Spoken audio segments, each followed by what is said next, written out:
Jerusalem is still the capital of Israel and must remain an undivided city, accessible to all. As soon as I take office, I will begin the process of moving the United States ambassador to the city of Israel, as chosen as its capital. I continue to say that Jerusalem will be the capital of Israel, and I have said that before, and I will say it again. And Jerusalem will remain the capital of Israel. While previous presidents have made this a major campaign promise, they failed to deliver. Today, I am delivering.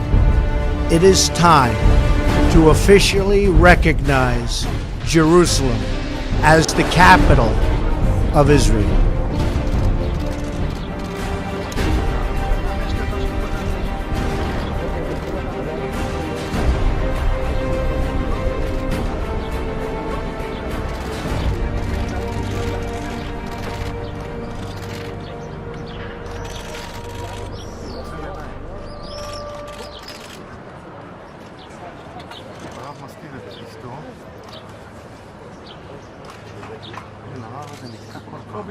יוסי, את הרב טיפה אחורה.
Et nous allons parler justement de cette réalité-là biblique, qu'un jour, un troisième temple sera construit dans cette région-là.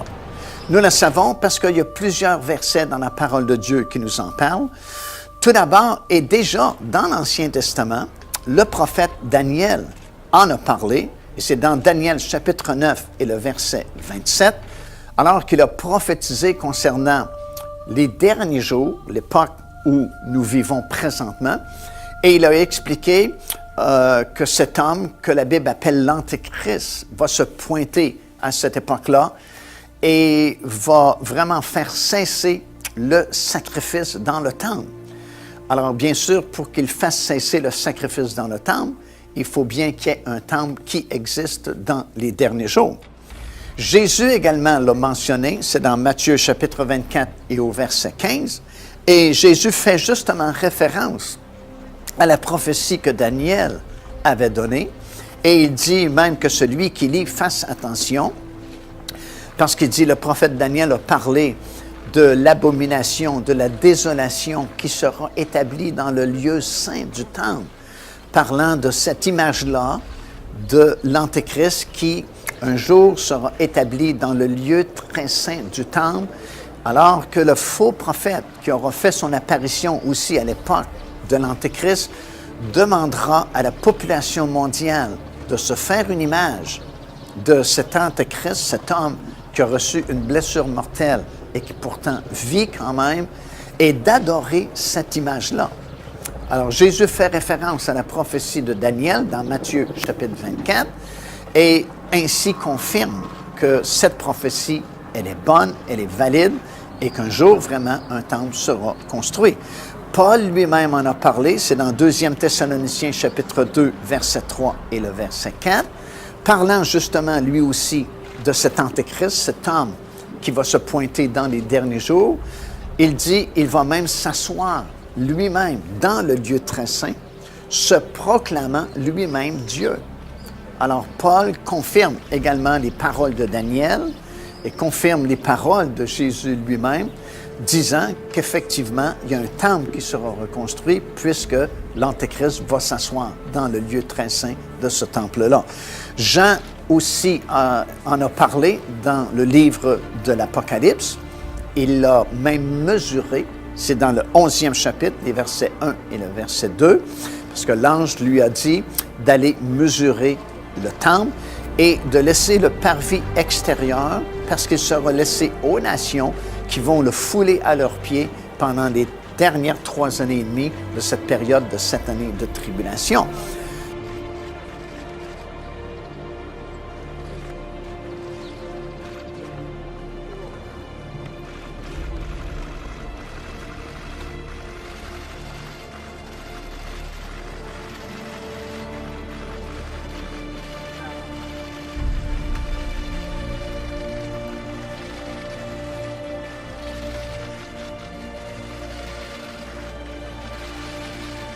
Et évidemment, nous savons que le livre de l'Apocalypse a été écrit vers l'an 95 ou 96 de notre ère. Et nous savons que le dernier temple a été détruit en l'an 70. Alors, lorsque l'ange dit à Jean d'aller mesurer le temple à Jérusalem, ça faisait déjà 26 ans qu'il n'y en avait plus de temple.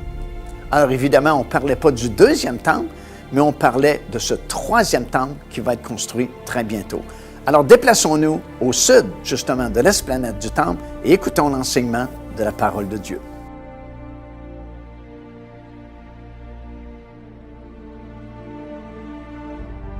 Je me tiens présentement au sud de l'esplanade du temple, dans un endroit qui s'appelle le Parc Davidson, où on a fait beaucoup de fouilles archéologiques de cette section de l'esplanade du temple.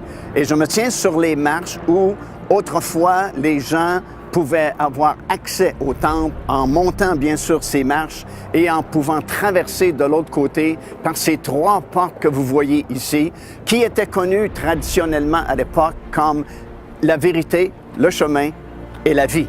Alors quand Jésus a déclaré plus tard « Je suis le chemin, la vérité et la vie, et que nul ne vient au Père que par moi », les gens de son époque comprenaient sûrement qu'il était le seul moyen d'accès à la présence de Dieu. Alors les gens venaient par ici, d'abord il y a ces bains rituels qui sont juste en bas des marches. On devait passer par ces bains rituels avant de se présenter sur l'esplanade du temple et voir le temple. Ils montaient par ces marches et pouvaient traverser de l'autre côté par ces 3 portes qui donnaient accès, comme je mentionnais, à l'esplanade du temple. De mon côté droit se trouve la montagne des Oliviers, parce que nous réalisons que le premier temple et le 2e temple avaient été construits dans cet axe-là, est-ouest, à partir du sommet de la montagne des Oliviers, qui est à l'est, bien sûr, jusqu'à l'extrémité de l'esplanade du temple. Et on parle d'un futur temple, un 3e temple qui sera construit bientôt.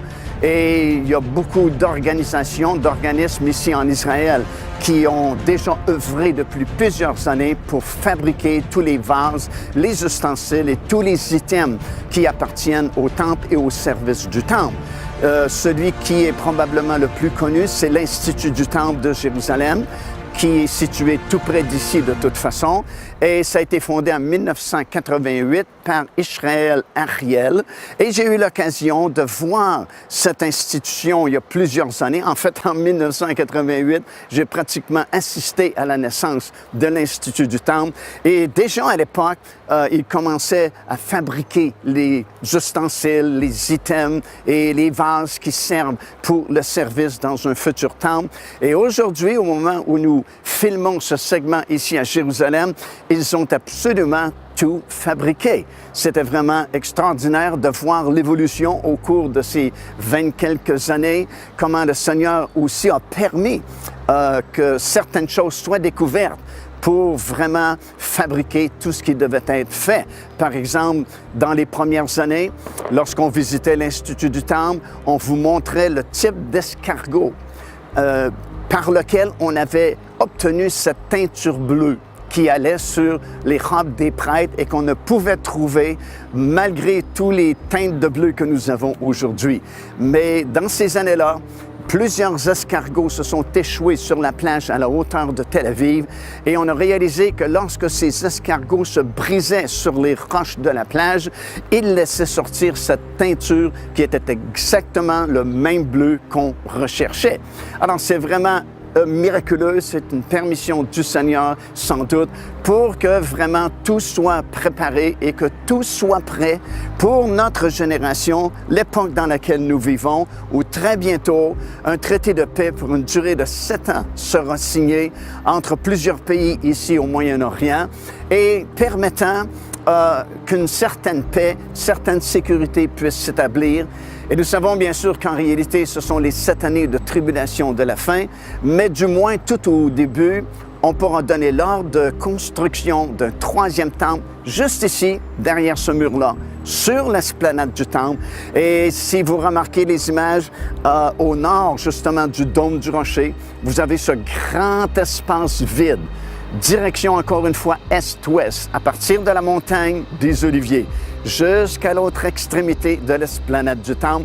Ce grand espace vide, un jour, recevra la construction d'un 3e temple juif qui sera installé, qui sera établi juste à côté du dôme du rocher pendant une certaine période de la période des tribulations. Et durant les 3 dernières années et demie de cette période-là, malheureusement, encore une fois, Jérusalem sera foulée aux pieds par les nations.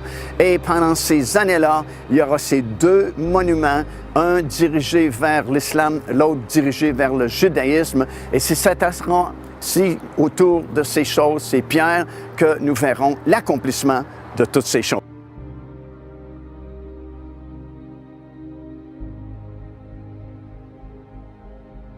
En descendant les marches qui nous donnaient accès à l'esplanade du Temple, nous nous retrouvons